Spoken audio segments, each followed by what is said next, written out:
नमस्कार प्रेक्षकांनो, तू ही रे माझा मितवा या मालिकेच्या येणाऱ्या भागामध्ये जबरदस्त असा ट्विस्ट येणार आहे. तर प्रेक्षकांनो, इथे आता अर्णव ईश्वरीने रियाची भेट घेतलेली असते आणि रियाची भेट घेत राकेशच्या विरोधामध्ये तिघांनी मिळून षडयंत्र रचलेलं असतं आणि त्याचबरोबर रियाने राकेशबरोबर व्हिडिओ तयार करत तो व्हिडिओ अंजलीला पाठवलेला असतो आणि इथे राकेशच्या कारस्थानाचा पर्दाफाश केलेला असतो. तर प्रेक्षकांनो, येणाऱ्या भागामध्ये कशा पद्धतीने या गोष्टी पुढे घडत जातात आपण सविस्तरपणे बघूया. तर इथे राकेश आता रियाकडे सातत्याने जात असतो. कारण का, तर त्याला तिच्याकडून पैसे उकळायचे असतात. तेव्हा इथे रियासुद्धा त्याला ब्लॅकमेल करण्यासाठीच आणि त्याचा इथे फायदा घेण्यासाठीच ती त्याला आता उद्ध्वस्त करणार असते. पण या गोष्टीची शंका त्याला अजिबात येऊ देत नाही. ती म्हणते की तुला पैसे हवेत ना, मी पैसे देईन, पण मी बस म्हटलं की बसायचं आणि उठ म्हटलं की उठायचं. राकेश म्हणतो मान्य आहे, मला पैशांची गरज आहे, त्यामुळे मी तुझं काहीही ऐकायला तयार आहे. तेव्हा इथे आता राकेशने सुद्धा त्याच्याकडे पैसा असताना इथे रियाचा बऱ्याच वेळा अपमान केलेला असतो. तिला तो वाईट साईडसुद्धा बोललेला असतो आणि तिचासुद्धा त्याने गैरफायदा घेतलेला असतो. त्या गोष्टीचा वचपा इथे रिया राकेशकडून काढणारच असते. पण ती ही प्रक्रिया तिच्या मताने हळूहळू करत असते आणि इथे अंजलीला एका बाजूला राकेश धोका देतच असतो. राकेश रियाकडे गेलेला असतो, तिच्याकडून पैसे घेऊन तिच्याबरोबर वेळ घालवून मग तो आता अंजलीकडे आलेला असतो आणि अंजलीला म्हणतो की मी कष्ट करायला गेलो होतो, पैसे कमवायला गेलो होतो आणि हे बघ माझ्या हाताला सुद्धा लागलं आहे. काम करता करता हाताला लागलं, पण मी घरामध्ये भांडी आणि आता सगळ्या भाज्या वगैरे आणलेल्या आहेत. तेव्हा अंजलीला ते सगळं आता खरंच वाटत असतं. राकेश अंजलीची मदत करत असताना इथे रियाचा फोन येतो आणि ती म्हणते की तू प्रॉमिस केलं होतंस ना की तू माझ्याकडे येशील म्हणून, लवकरात लवकर ये, मी तुझी वाट बघते. तेव्हा राकेश म्हणतो की ठीक आहे, मला थोडा वेळ दे ना, मी नंतर येईन. तेव्हा रिया म्हणत असते अजिबात नाही हां, तुला पैसे हवे होते, मी पैसे दिले ना, मग आता मी जसं म्हणेन तसंच करायचं. मी तुला ये म्हटलं की तू लगेच यायचं, तुझ्या बायकोला तिथे ठेवून. तेव्हा राकेश म्हणतो बरं बरं ठीक आहे, मी येतो आता, तिला काहीतरी सांगतो.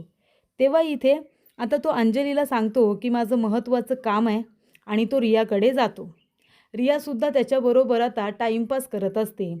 तिलासुद्धा राकेशला आपल्या जाळ्यामध्ये अडकवायचं असतं. तिने राकेशबरोबर काही व्हिडिओज तयार करून ठेवलेले असतात पुढे जाऊन त्याला ब्लॅकमेल करण्यासाठी. कारण तिला राकेशकडून आपल्या अपमानाचा बदला घ्यायचा असतो आणि त्यामुळे तिने त्याला ब्लॅकमेल करण्यासाठी काही व्हिडिओज बनवलेले असतात. आणि तेव्हा अर्णवने सांगितलेलं असतं पाटीलला की तू राकेशवरती जरा लक्ष ठेव, ताईला एकटीला ठेवून तो कुठे जात असतो जरा बघ, पैसे आणण्यासाठी आता पुन्हा कुणाला लुबाडतोय ना, याच्यावरती आपल्याला लक्ष ठेवायला हवं. तेव्हा इथे पाटील राकेशवरती लक्ष ठेवून असतो. तेव्हा पाटीलला समजलेलं असतं की राकेश सातत्याने एका मुलीच्या घरी जात असतो आणि तिथे रिया नावाची मुलगी राहते, हे पाटीलला समजतं. तेव्हा पाटील ही गोष्ट अर्णवला सांगतो. तेव्हा अर्णव म्हणत असतो की पाटील, एक गोष्ट लक्षात ठेव, राकेश तिथून निघाला की मला फोन करायचा. मी आणि ईश्वरी आम्ही दोघेजणं त्या मुलीची भेट घ्यायला जाणार आहोत. कदाचित त्या मुलीलासुद्धा राकेश फसवत असेल, तिची फसवणूक होता कामा नये. तेव्हा इथे आता अर्णव आणि ईश्वरी दोघेजणं रियाच्या घरी जातात. ज्या वेळेला दुपारी राकेश तिथून निघून जातो, त्याच वेळेला ईश्वरी आणि अर्णव हे दोघेजणं त्या ठिकाणी आता तिला भेटायला गेलेले असतात. रिया दरवाजा उघडते आणि विचारते आपण कोण? तेव्हा तो म्हणत असतो की अर्णव, की मी आहे अर्णव राजशिर्के आणि ही माझी बायको ईश्वरी.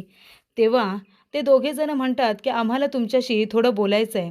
तेव्हा रिया म्हणते या ना, काय बोलायचं आहे तुम्हाला? तेव्हा तुम्ही या माणसाला ओळखता का? असं आता अर्णव म्हणतो. मी डायरेक्ट मुद्द्यावरतीच येतो. तेव्हा रिया म्हणत असते हो ओळखते, पण तुम्ही का विचारताय? तेव्हा अर्णव म्हणतो कारण तो माझ्या बहिणीचा नवरा आहे. तेव्हा रिया म्हणते अच्छा, तेव्हा तुम्ही इथे माझ्याकडे कशासाठी आलात? ईश्वरी म्हणते हे बघा ताई, तुम्ही आमचा राग मानू नका, आम्ही इथे तुम्हाला अलर्ट करायला आलो आहे. राकेश चांगला माणूस नाही आहे तुम्ही त्याच्यावरती अजिबात विश्वास ठेवू नका. तो तुमचासुद्धा विश्वासघात करेल. त्याने माझ्या बहिणीच्या आधी शलाका नावाच्या मुलीबरोबर लग्न केलं होतं आणि त्या मुलीला त्याने मारून टाकलं. तो एक खुनी आहे आणि आता माझ्या बहिणीलासुद्धा तो फसवतोय. पैशांसाठी तुमच्यासारख्या कितीतरी मुलींबरोबर तो लग्न करतो, त्यांची प्रॉपर्टी लुबाडतो आणि नंतर त्यांना मारून टाकतो. त्याचा जोपर्यंत मतलब आहे ना, तोपर्यंत तो त्या व्यक्तीशी नीट बोलतो. नंतरला ती व्यक्ती त्याच्यासाठी जर संकट बनली किंवा अडचण बनली, तर तो त्या व्यक्तीला मारून टाकतो. आणि ही माझ्या समोरची गोष्ट आहे. शलाकाला त्यानेच मारलेला आहे. तेव्हा ईश्वरी म्हणत असते, हे बघा, तुम्ही प्लीज त्या नराधमावरती विश्वास ठेवू नका. तो तुमचंही आयुष्य उद्ध्वस्त करेल, जसं त्याने शलाकाताई, अंजलीताई यांचं आयुष्य उद्ध्वस्त केले. बरं झालं नशिबाने मी वाचले. मला अर्णव सरांनी वाचवलं, नाहीतर तो मलासुद्धा फसवायला निघाला होता. तेव्हा आर्या म्हणते, काय बोलताय तुम्ही? तेव्हा इथे ईश्वरी म्हणते, हो, तो फसवून माझ्याबरोबर लग्न करत होता. आम्हाला सांगितलं की तो अनाथ आहे म्हणून, आणि अंजलीताईंबरोबर लग्न झाले हे आम्हाला सांगितलं नाही. ते आम्हाला अर्णव सरांमुळे कळलं.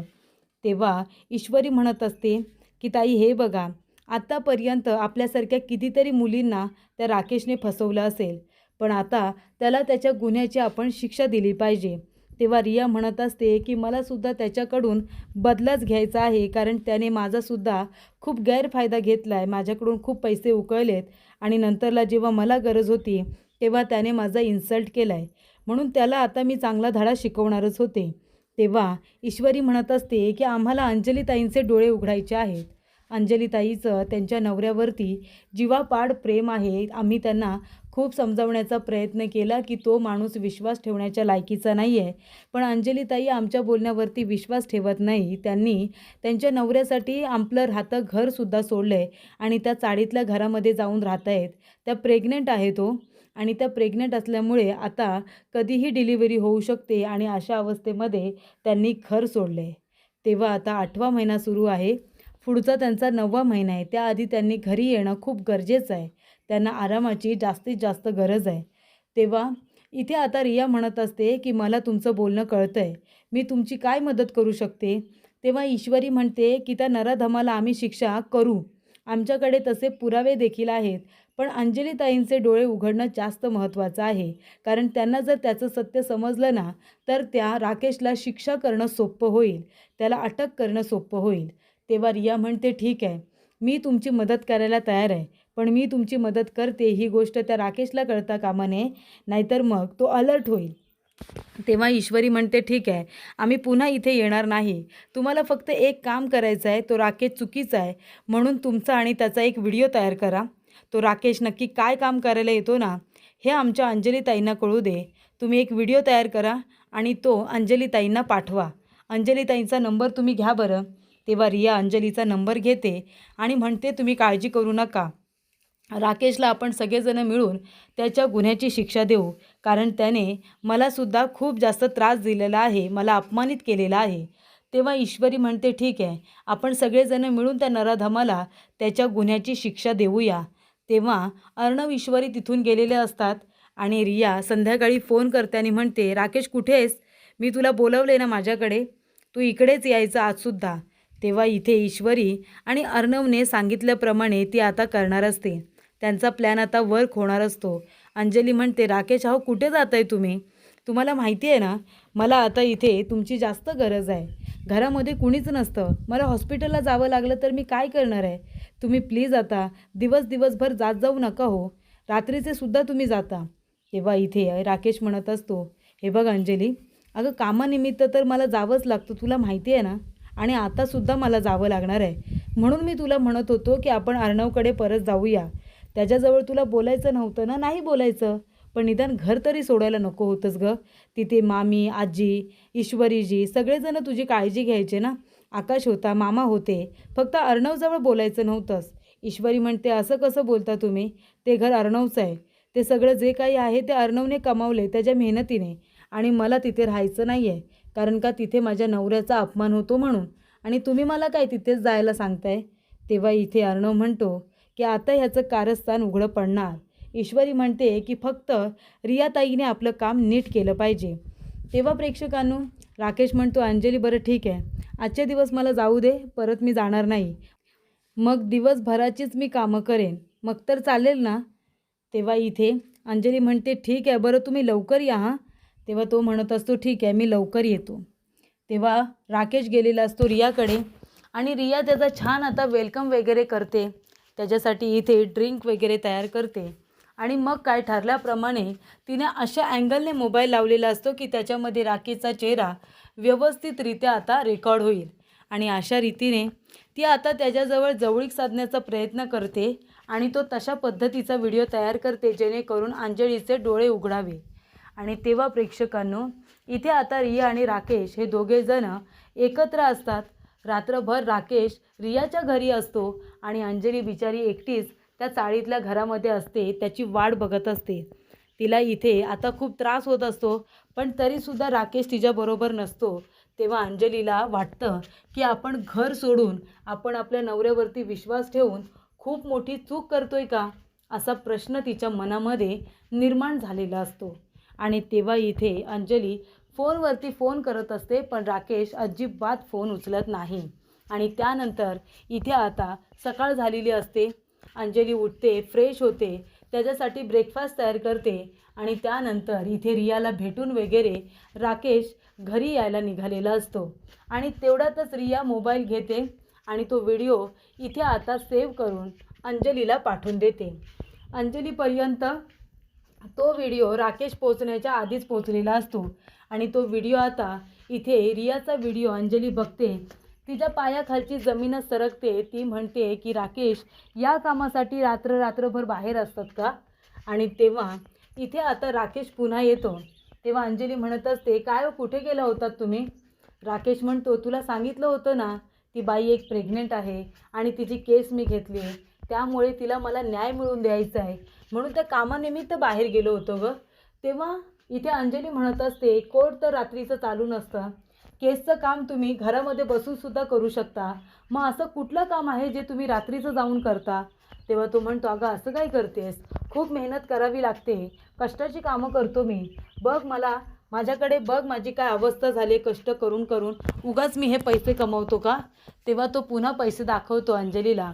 ती म्हणत असते की एवढं तुम्ही काय काम करता की तुम्हाला इतके सारे पैसे मिळतात? तेव्हा इथे राकेश आता गप्प बसतो. तो म्हणतो, अंजली तू जरा जास्तच प्रश्न विचारतेस, असं नाही वाटत का तुला?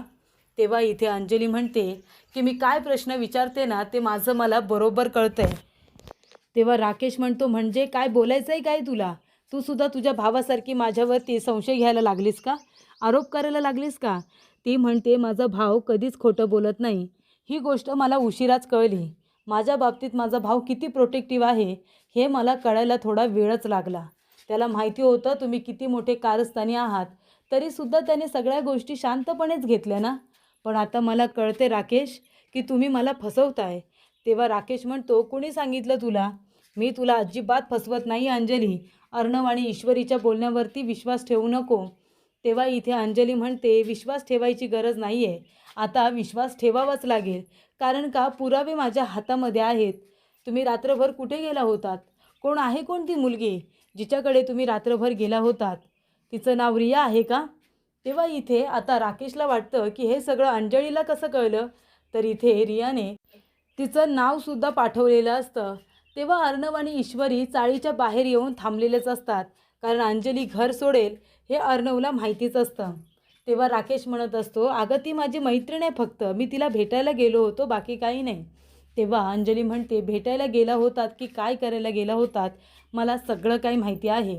त्यामुळे आता हा व्हिडिओ मी बघितला आहे, तो व्हिडिओ तुम्हीही बघा. तो व्हिडिओ बघितल्यानंतर राकेशच्या पायाखालची जमीनच सरकते आणि त्याला रियाचा खूप जास्त राग येतो, कारण रियाने व्हिडिओ पाठवून इथे अंजलीच्या समोर आता राकेशचा प्लॅन फ्लॉप केलेला असतो. राकेश अंजलीला मूर्ख बनवत असतो आणि अंजली बनत असते, पण इथे आता व्हिडिओमुळे अंजलीचे डोळे उघडलेले असतात आणि ती म्हणते की मी माझ्या भावाला चुकीचं ठरवलं, ईश्वरीवरती रागवले, माझं राहतं घर मी सोडलं, माझ्या भावाला मी हर्ट केलं, तरीसुद्धा त्याने माझी साथ सोडली नाही, येऊन घर साफ केलं, मी उपाशी राहू नये म्हणून माझ्यापर्यंत इथे डबे येत होते, तुमच्यासाठी मी खात नव्हते आणि तुम्ही मला इतका मोठा धोका दिलात, त्यामुळे आता मी इथे राहणार नाही आहे. तर अशा रीतीने इथे आता अंजली, अर्णव आणि रिया या तिघांनी मिळून राकेशच्या विरोधात जे षडयंत्र रचलं होतं ते षडयंत्र आता पूर्ण झालेलं असतं. इथे आता रियाने व्हिडिओ पाठवत अंजलीचे डोळे उघडलेले असतात आणि राकेशचा प्लॅन फ्लॉप केलेला असतो. तेव्हा इथे अर्णव तिथे येतो आणि अंजलीला म्हणतो, ताई चल, तुझ्यासमोर सत्य आणायचं होतं, ते आलं, आता तू माझ्याबरोबर घरी चल. आणि अंजली अर्णवबरोबर घरी निघून जाते आणि राकेशला अर्णवने सांगितलेलं असतं की लवकरात लवकर तुझ्या विरोधातले सगळे पुरावे पोलीस स्टेशनला असतील आणि तू जेलमध्ये असशील, आता पुन्हा माझ्या घराची पायरी चढायची नाही, असं अर्णवने राकेशला सांगितलेलं असतं. आणि तेव्हा पोलिसांना फोन करून इथे आता फ्रॉडच्या केसमध्ये माझ्या बहिणीला फसवलं, त्या केसमध्ये त्याने राकेशला आधी अरेस्ट करायला सांगितलेले असते आणि त्यानंतर शलाकाच्या खुन्यामध्ये सुद्धा तो सामील आहे. शलाकाच्या खुनामागे राकेशचा हात आहे हे पुरावे निश्चित सिद्ध करून तो त्याला कायमस्वरूपी जेलमध्ये अडकवणार असतो. हे सगळं प्लॅनिंग आता अर्णव आणि ईश्वरी ह्या दोघांनी मिळून केलेलं असतं.